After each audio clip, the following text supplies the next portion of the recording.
Alright, one summer, 500 years ago, a city in France lost its mind. It began with one woman dancing in the streets for reasons no one could explain. Within days, dozens had joined her. Men, women, children. Their feet bleeding, their bodies failing, but they could not stop dancing.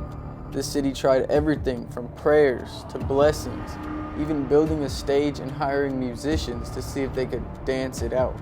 But none of that worked. Some of them collapsed and rose again, others collapsed and never got up. And through it all, no one knew what was happening or why.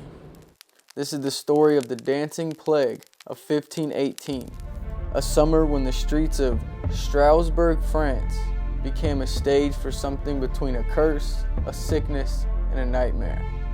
Let's get into it. My name is Bobo the Bread Boy, and this is a mini-series on our podcast channel called Off the Record, where we get a little fried and tell some crazy stories that you probably never heard of before, probably no one will ever hear of before, unless it was something like this. They're weird little crazy stories, you know? And this one is about the dancing plague of 1518. Strasbourg, France, I believe is the name, and it started with one woman dancing. Days later, weeks later, months later, hundreds of people dancing in the middle of the street for no reason or no rhyme. No rhythm either, apparently, to the story. So we're going to get into this story, alright? It began with one woman on a hot July morning in 1518 in the city of Strasbourg, France. She stepped in the middle of the street and began to dance. Her feet pounded the dirt in a steady, unnatural rhythm.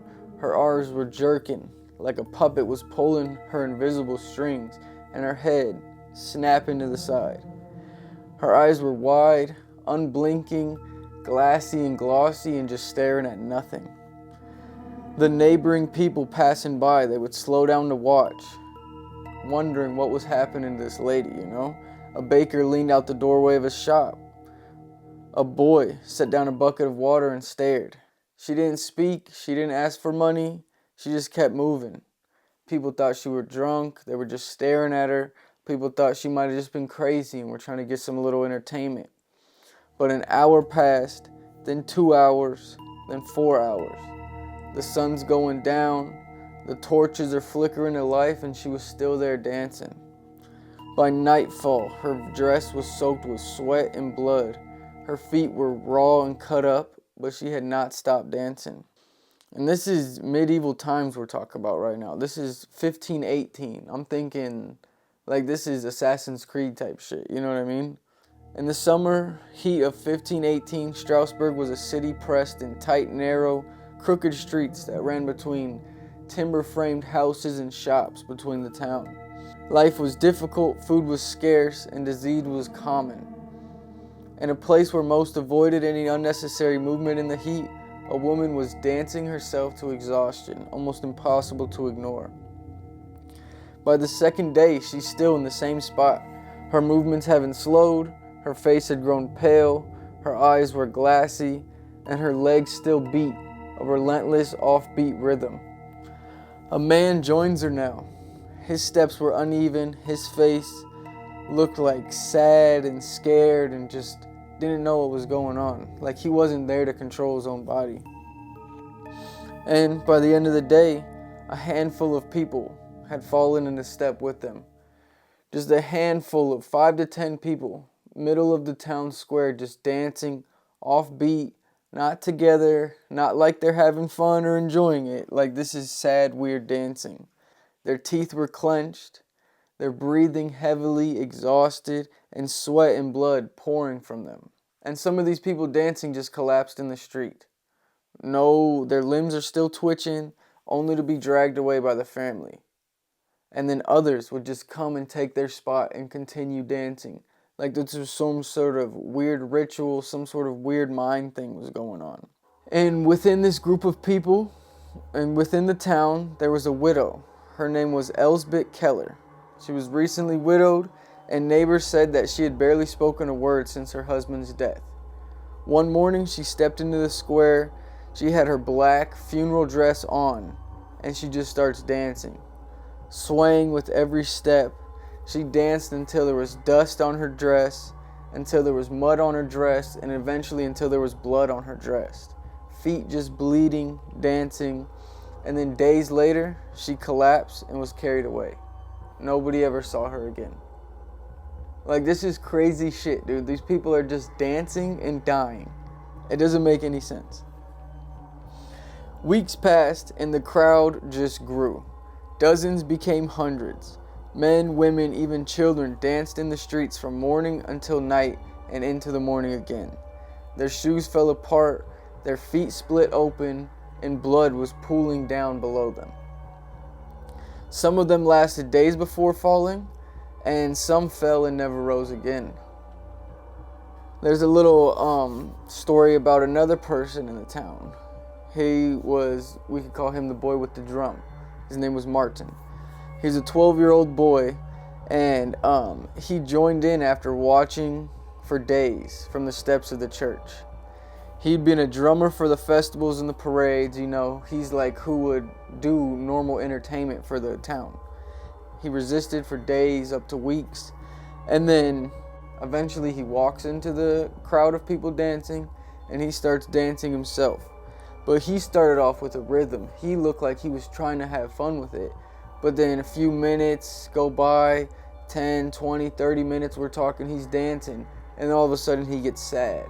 And he gets distressed. He gets distraught. And then now he looks like he's sucked in with these people, just dancing with no reason why.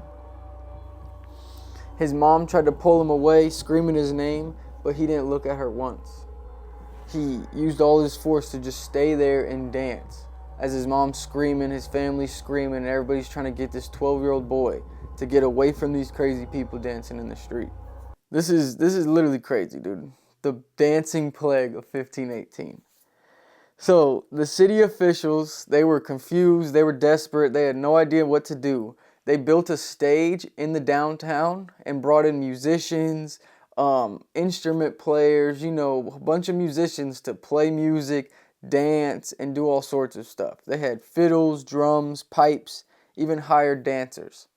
And the people dancing, they just would not stop. And like the city officials, the people who were in charge of the city back then, what's the guy from Assassin's Creed name? Like Ezekiel or whatever? He's like the main guy? I don't know. But the city officials, they're confused, they're desperate, and they have no idea what's happening. So they have an idea to try to get these people to dance out their problems. Since they want to dance, right? They think maybe we can just throw a big party and then have them all dance it out, get whatever's in their system out of them, and then just move on, right? So they bring in a stage, they bring in dancers, they bring in musicians, fiddles, drums, pipes, all that stuff. But the music did nothing to soothe them, it just drove them harder. And more people dropped like flies. These people are dropping. People are bleeding. People are screaming. Like, this is craziness that's happening. At night, the city's usually quiet, but it was replaced by the sound of feet slapping the mud, the creak of wooden boards, and the scrape of bowstrings across strings. They're still playing music into the night. They're keeping this going all night long just to get these people to let their energy out and be done with whatever is happening right now. But nothing stops. So the voices rose, and all you could hear now was gasping and sobbing, right? Some were praying to the saints and to the Lord and to the higher power in between their steps of dancing.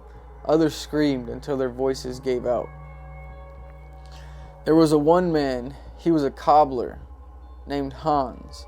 He was known for his strong build and stubborn nature, right? So onlookers said he resisted joining for nearly a week, muttering that the dancers were fools. So this sounds like an old head that was like, he's like, yo, this shit is dumb. You know, I'm not getting into this weird shit. But one afternoon, he was seen lacing up his boots, and without a word, he stepped into the crowd and he danced. He danced until his soul split in his shoes, and when his feet bled through the leather, he kicked off his boots and continued to dance barefoot. At this point, it's almost August, right? We started in July. This is August now, and people are still dancing. There are hundreds of people dancing. There's 10 to 50 people dying, roughly, you know what I'm saying? If 100 people dying, everyone's dropping off ever so often, you know, at least 50 casualties or so, I'd assume. But nobody knew what was going on, you know. Rumors spread. Some blamed ergo or ergot, which apparently is a mold on rye bread that can poison the body and warp the mind and give people like LSD-like feelings or illusions, right? Others claimed it was just mass hysteria, born from the heat, the hunger, and the constant fear, you know? So we got moldy bread making you hallucinate, or we have just mass hysteria, you know, people are losing it. Once one person breaks from the shit, everyone else starts slowly coming in and they start breaking themselves. You know, it's all like a mind game, you know what I mean? Other people believed it was a curse from Saint Vitus, who was apparently the patron saint of dancing. Anger him and he would force the feet to move until the body gave out. So the priest and other people in the town, they thought this was a saint that was causing this to happen and punishing those certain people for being bad. But this is hundreds of people in the town, so. But then, as suddenly as it began, it ended. The crowds thinned out, the music stopped, and the stage was taken down. Some of the dancers limped home, bodies broken but alive, and others were buried quietly. Many vanished from the records altogether, and there was no cure, there was no clear cause, and no way to know if it could happen again. This is the dancing plague of 1518, where we got crazy moldy rye bread making everybody hallucinate and dance for up to a month, or we just have mass hysteria that took over the whole town and just caused people to go crazy and kind of like a step-by-step thing, you know, like a domino effect of craziness that happened. I don't know. This shit is weird.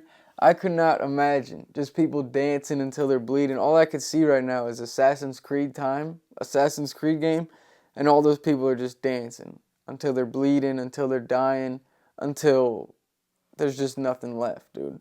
But the dancing plague of 1518, Strasbourg, France. What a crazy story. If I should make these stories longer or if I should add more of my own commentary into them, you guys should let me know what you guys think. This is a new episode, a new series we're starting called Off the Record. My name is Bobo the Bread Boy. Check out our other channels, The Team, The Skate Team, and theteam.com. Shout out to our sponsors. But if this shit happened now, it would just be viral everywhere. You know what I'm saying? Hashtags, live streams, reels, TikToks, Instagram stories. It would be crazy. But in that summer, it was nothing more than a city held hostage by a dance that no one could stop, in a mystery that still has no answers. Until the next time.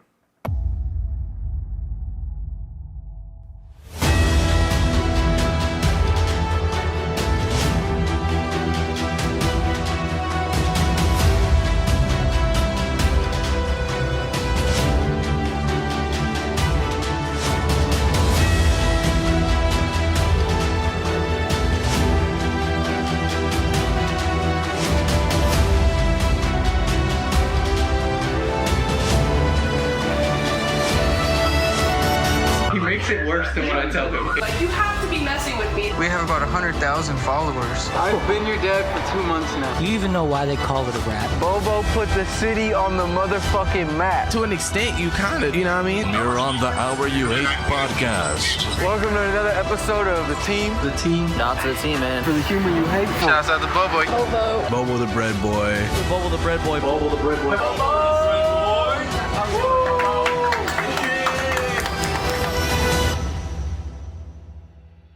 Hi there, my name is Chris Rose, aka 7 Dozen, and today I want to talk about 8460 Omaha. Yes, we from the O, but the woes are not lost on me. I don't feed the foes, I just feed on them whole. And you don't even know how we about to kick it off. Homie, show up, sowing them, then I throw up. Yes, we from the O, we from another fucking planet. You could never catch me, I'm moving like 8460 Omaha is a collective of multiple artists and creatives consisting of Poon, I kill a beat faster than I roll a Swiss sweet. Nonsense, No, I don't expect a welcome back. Chris Rose, I know I got me a little of something, I've been on your button. and Brooklyn Rose. Along with the help of our friends and the city of Omaha, we hope to shed a light on the local artistic scenes, whether in Nebraska or anywhere. You can catch me and Poon every Tuesday on Twitch and YouTube to play games or react to videos. You can catch the whole team every Thursday on Twitch and YouTube to listen to local music. So if you want to be heard, just hit us up on Instagram at 84.60